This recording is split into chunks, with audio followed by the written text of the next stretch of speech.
미국의 캘리포니아 히즈대학의 청년님으로 계시고요. 무엇보다 중요한 건 변현임 교수님께서 가장 이 세상에 존경하는 스승님이십니다.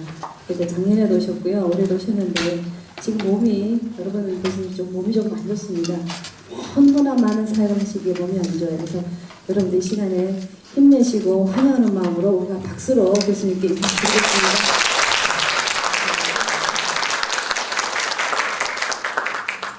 제가 앉아서 강의를 해야 되는데 양해해 주시겠죠? 감사합니다. 저는 미국 캘리포니아에 있는 HIS University 상담 전공으로 쭉 디그리 과정이 PhD까지 있는 학교예요. 그리고 캘리포니아 주정부의 인가를 받아서 MFT, Marriage and Family Therapist, Licensed Marriage and Family Therapist를 배출해내는 이중언어로 공부해서 배출해내는 유일한 학교입니다. 이 MFT 제도를 제가 지금 한국에 도입하려고 기도하고 있는데 미국 캘리포니아에는 50년 된 제도예요. 그래서 결혼과 가정을 중심으로 그 전공을 결혼과 가정에 초점을 맞추어서 상담자를 배출해내는 그런 제도인데 자격 기준이 어떠냐면 상담학 전공이나 심리학 전공으로 MA 이상, 석사과정 이상을 석학위를 받은 사람들이 3,000시간 이상의 프랙티컴을 해야 돼요. 그러면 아주 풀타임으로 해도 2년 이상이 걸리는 그런 제도죠. 그러고 나서 이제 라이선스 시험을 봅니다. 국가고시를 봅니다. 1차, 2차. 그러면 영어로 공부한 사람도 합격률이 60%밖에 안 되죠. 그래 이 국가고시고요. 변호사 바 시험이나 메디컬 닥터들, 의사 무슨 자격 시험처럼 그렇게 시험을 보고 나면 라이선스를 받습니다. 그래서 그 캘리포니아는 상담자들이 이중 언어가 필요할 때가 많지요. 예를 들어서 청소년은 영어밖에 모르는데 부모님은 영어를 잘 못하고 그러면은 어차피 청소년 상담에는 부모가 개입돼야 되는데 그 언어가 안 돼서 상담을 잘 못해요. 그래서 어떤 데 통역자도 이렇게 세우고 그러면 통역을 통해서 상담한다는 건 영 맞질 않지요. 근데 저희 학교에서는 이제 영어도 잘하고 한국말도 잘하는 그런 이중 언어를 하는 상담자들이 배출됩니다. 그래서 지금 한 라이선스 받은 저희 학교 졸업하고 라이선스 받은 사람은 2명이고 그동안 쭉 공부해서 그리고 지금 MFT 인턴 그러니까 졸업하면 인턴이 되는데 인턴들이 8명이에요. 그 8명의 인턴들이 다 풀타임 잡을 갖게 됐어요. 상담하는 일로. 그 중에 2명은 유학생으로 왔다가 그것으로 이제 영주권도 받게 됐어요. 그래서 지금 미국 정부에서도 이렇게 이중 언어를 쓰면서 라이선스를 받게 해주는 학교가 저희밖에 없어요.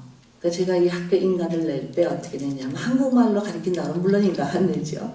모국어로 가르친다. 그러니까 상담과 교육은 모국어로 전달이 돼야 된다. 이렇게 제가 설득했는데 그게 먹혀 들어갔어요. 그러니까 미국 사람들이 모국어니까 지네는 그러니까 영어인 줄 알았는지 아니면은 정말 이중 언어 상담자가 필요하다고 인정을 했는지 어쨌든 인가가 나왔어요. 그러니까 저희 학교는 모국어가 어떤 나라든지 다 가능해요. 지금은 교수와 학생이 한국어이기 때문에 한국어와 영어 이중 언어지만 중국 교수와 중국 사람이면 중국어로도 가능하고 스페니쉬도 가능하고 베트남어도 가능하고 다 세계 어느 나라 언어로도 우리가 상담자를 배출해낼 수 있는 그런 기본 자격을 갖춘 학교가 됐습니다. 그래서 바이오라마 국제화 시대에 이런 놀라운 일을 하나님께 하신 것을 감사하고 미국 정부에서도 저희 학교를 주시합니다. 과연 될까? 이렇게. 근데 되고 있습니다. 그래서 너무나 증명이 되고 있는 지금 저희 학교 설립된 지 만 8년이 됐는데 그동안 이미 증명이 된 셈이지요. 졸업생들의 그런 향방에 의해서. 그래서 제가 우리나라 실정을 보면 정말 가정 문제가 심각해요. 정말 세계에서 1, 2, 3위를 꽂을 만큼 심각한 나라예요. 미국에서는 그 코리아 그러면 가정 문제가 없는 나라인 줄 알았어요. 그래서 정부에서 펀드가 나오면 다 제외됐어요. 한국 사람한테는 돈을 안 줬어요. 왜냐면 문제가 없는 나라니까. 근데 그 몇 년 사이로 막 대형 사고가 터진 거예요. 여러분 잘 아는 것은 조승희, 동반 자살, 또 그 가정 안에서의 그런 살해 사건 이런 일들이 막 펑펑 터지면서 이제 정부에서 그렇게 된 거죠. 그래서 이제 마지막으로 이 아시아 테이블이 생겼어요. 그러니까 정부에서 돈이 나오면 이제 먼저 물론 백인들한테 가죠. 그 다음 두 번째가 아프리칸 아메리카, 세 번째가 라틴 아메리카. 그리고 이제 마지막이 아시안 태평양 그룹이에요. 그러면 아시안계와 태평양 지역의 모든 나라를 포함하는 거죠. 그 중에서도 아주 마지막 맨들 순위로 한국이 들어가 있는데 저희 학교가 받았습니다. 그래서 뭘 했냐면 이원 방지 프로그램, 그 프로그램을 도입해서 한국말을 번역해서 이제 훈련시켜서 그분들이 구석구석에 다니면서 그 교육을 시켜서 이원을 방지하는 예방사역을 하게 된 거죠. 5년 프로그램도 이제 끝나갑니다. 그래서 저희가 그만큼 지도자 훈련을 할 수 있는 학교로 인정을 받게 된 거죠. 그래서 여러분들 가운데 많은 분들이 유학도 오시고 유학을 안 오셔도 1년에 2번 여름, 겨울, 계절 학기만 오셔도 디그리 프로그램이 가능합니다. 그래서 여기에 머물면서 방학도 안 하면 와서 공부하셔서 지금 박사학위까지 받으신 분이 배출이 됐어요. 그리고 또 이 MFT 외에도 Family Ministry라는 전공으로 PhD 프로그램이 있습니다. 그 프로그램은 세계에 저희 학교밖에 없는 프로그램이에요. 저희가 학교를 설립하고 교육부에서 감사를 받는데 감사하러 나오신 분이 저희 학교 커리큘럼이랑 학생들 인터뷰하고 저하고 인터뷰하고 쫙 서류 감사를 하고 그러더니 너네 학교는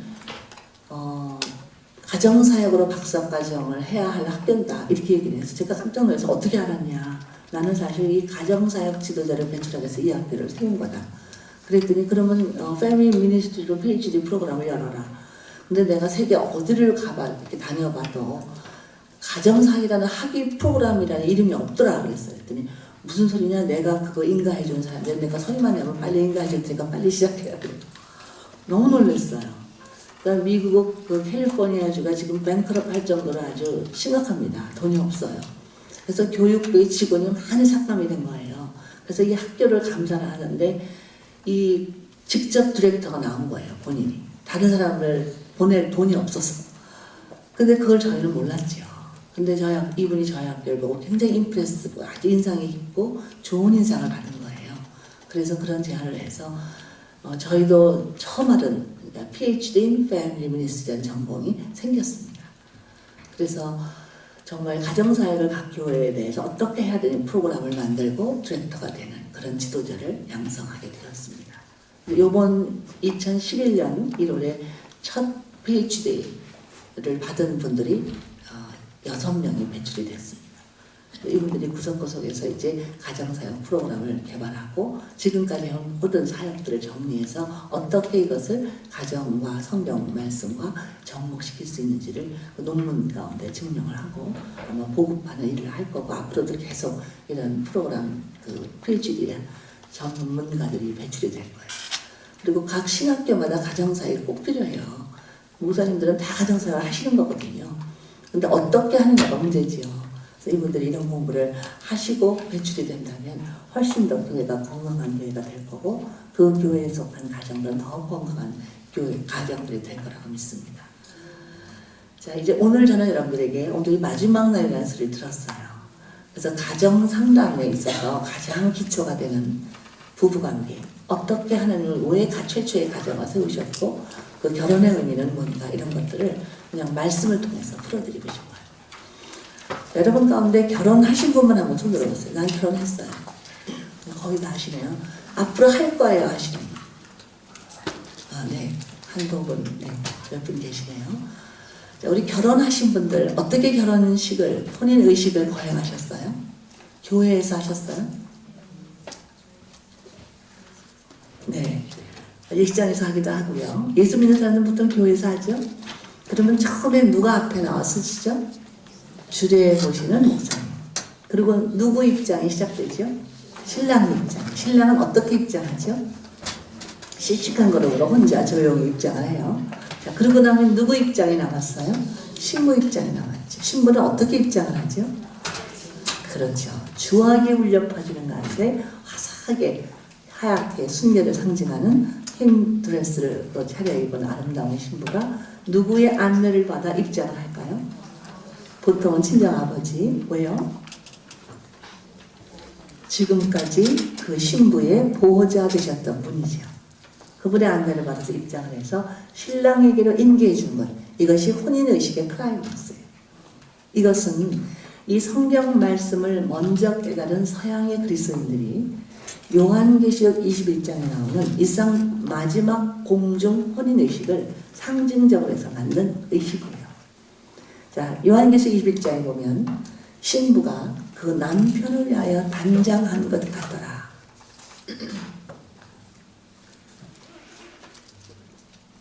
이렇게 표현이 되어 있는데, 제가 이제 조금 빗나가서 이렇게 미국에서 온 지 지금 일주일 됐어요. 그래서 제주도에서 집회하고 또 교수 연수에 인도하고 어제 부산에 도착을 해서 어제 저녁 예배 인도하고 이제 오늘 여기 또 하고 끝나자마자 포항으로 갑니다. 포항에서 한동대를 위시해 몇몇 군데 교회 집회하고 대전으로 갑니다. 대전에서 또 사흘 동안 가정부흥회 인도하고 그 다음에는 이제 서울로 갑니다. 서울에서 또 집회를 하고 그 다음에 전주로 갑니다. 그리고 이제 마지막에 과천에 아주 대형 교회가 있는데 거기서 가정사역 지도자 훈련을 일주일에 합니다. 그래서 이렇게 일정이 꽉 짜여져 있는데 제가 여기 오기 직전에 미국의 다른 타주를 여행을 했거든요. 이제 근데 그 집회를 앞에 놓고 디스크가 왔어요. 허리가 좀 아픈 거예요. 그래서 빨리 비행기를 타기 전에 이걸 고치려고 그 마사지 하시는 분하고 스트레칭 하시는 분의 도움을 받았는데 그분들도 이제 저를 빨리 고쳐주고 싶어 저를 너무 아끼는 분들이 돼서 제가 스케줄을 아니까 그 전에 고쳐주겠다고 너무 급한 나머지 너무 심하게 하신 거예요. 그래갖고 막 힘들었는데 받을 때 힘들었는데 딱 일어나니까 못 일어나는 거예요. 그리고 걸어지지도 않아요. 그래서 막 그냥 다 취소할 뻔했어요. 근데 제가 죽어도 간다. 딱 마음을 먹었어요. 그리고 하나님 저 가야 돼요. 이렇게 했는데 그냥 저는 기적적으로 일으키실 줄 알았어요. 왜냐면 그때 직전에도 사흘 동안 LA에서 집회가 있었거든요. 그래서 저는 어떤 기대를 했냐면 내가 믿음으로 탁 일어나면 하나님이 이렇게 세우실 것 같은 그런 믿음을 가지고 있었는데 결국 앉아서 집회해버리고 주일날 대예배 설교까지 앉아서 했습니다. 그리고는 결국은 휠체어 그 보조를 받고 아무튼 해냈습니다. 지금까지. 앞으로도 해낼 건데 저는 하나님께서 고쳐주실 거라고 믿어요. 왜냐면 일이 좀 있으니까 또 뭐 안 고쳐주셔도 이렇게 또 할 수 있으면 되니까 이상하게 강에 앉아서 하는 건 하나도 안 아픈데 걷기만 하면 아파요. 그러니까 걷지 말고 앉아서 강의만 하라 그러시는 것 같아요. 그래서 이렇게 앉아서 하게 됐고 또 이렇게 지금 목이 좀 이렇게 제가 거의 목이 안 쉬고 거의 몇 시간 동안 강의돼도 목이 안 쉬는 사람이에요. 발성법을 알아서. 근데 지금 워낙 좀 시차도 있고 피곤하니까 목이 조금씩 이렇게 갈라지는 것 같아요. 그래서 제가 중간에 조금 이렇게 해도 양해를 구합니다.